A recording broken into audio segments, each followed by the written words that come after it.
back to the summit.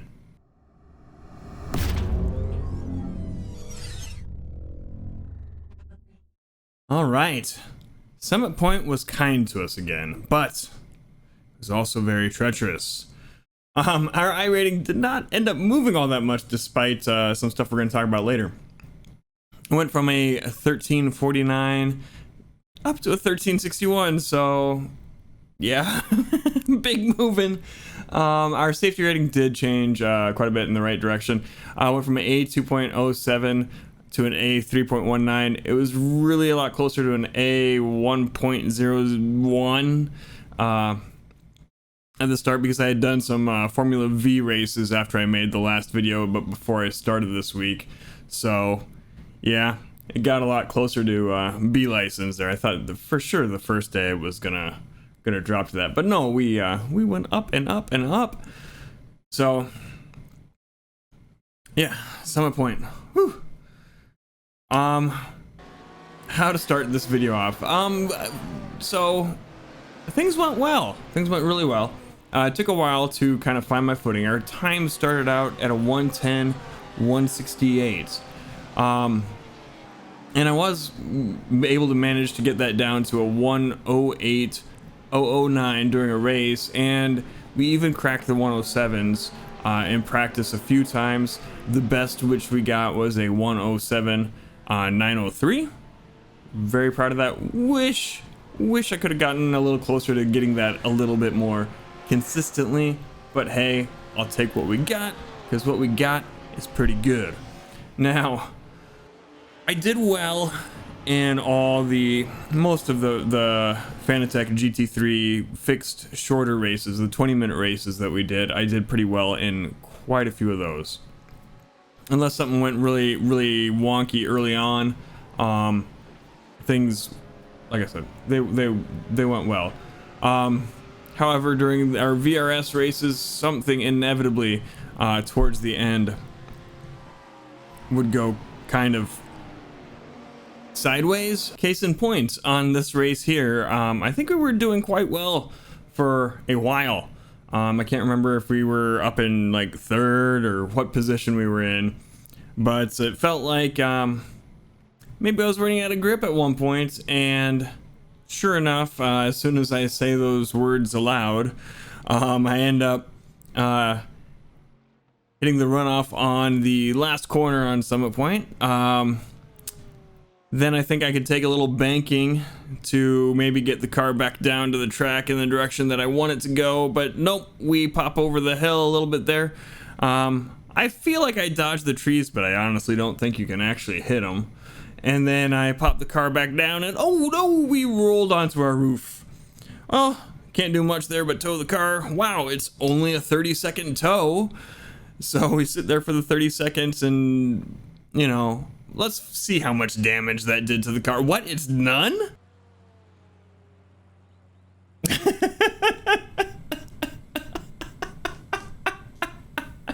You guys are hilarious. Okay. No damage? What? Okay. Well. Watch your mirrors. Blue flag. Oh, boy.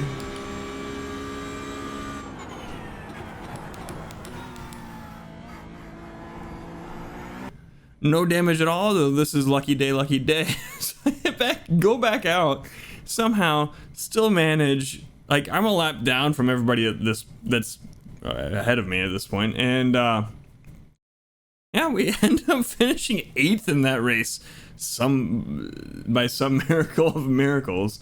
So yeah, had a few moments like that. Other moments where we would kind of like, I lost my concentration a couple times where I was in the lead, and I think this happened on a VRS race where I led for like, I forget how many laps, like down to the last 5 minutes or so, and then there's quite a few points in the course where the car gets kind of light, and if you aren't on the ball, it'll get you. And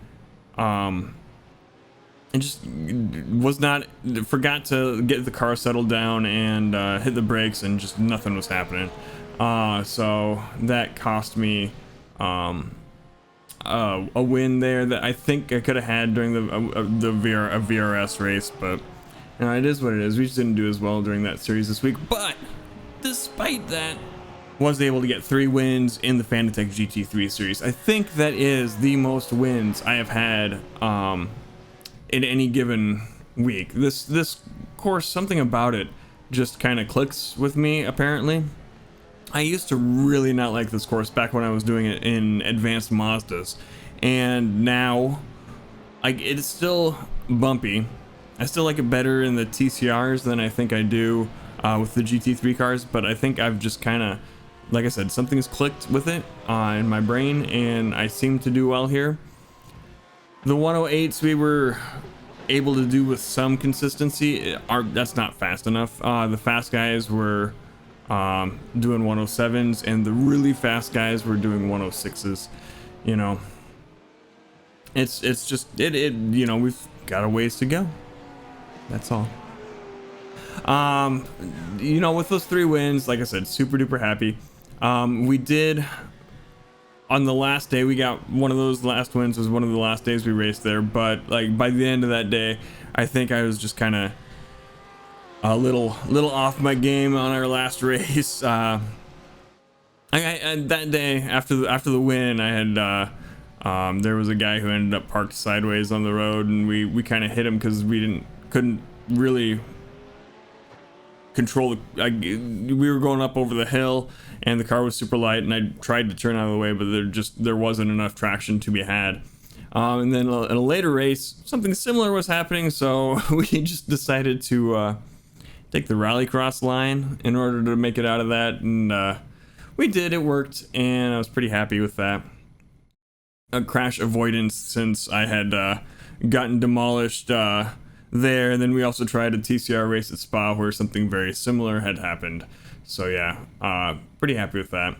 Overall, just super happy with this week, super excited to get those wins in. You know, the only real downside is for all those peaks, we had some pretty deep valleys too, and that's why the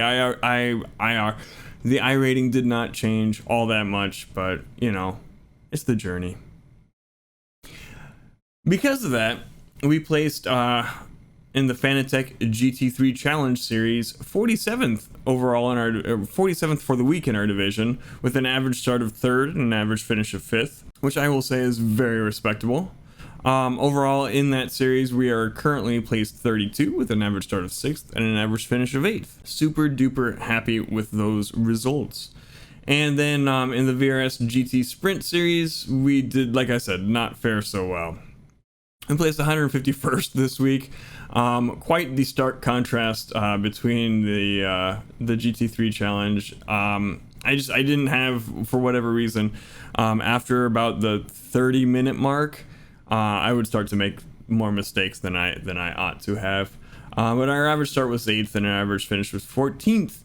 Overall in the GT Sprint series, we are placed 57th with our average start of 12th and an average finish of 14th. With that start difference between the average starts there, you can kind of see I was able to like get my speed going for a while, but just like fell apart at some point. But like I said, super duper happy with the performance this week, and it maybe made me a little bit cocky.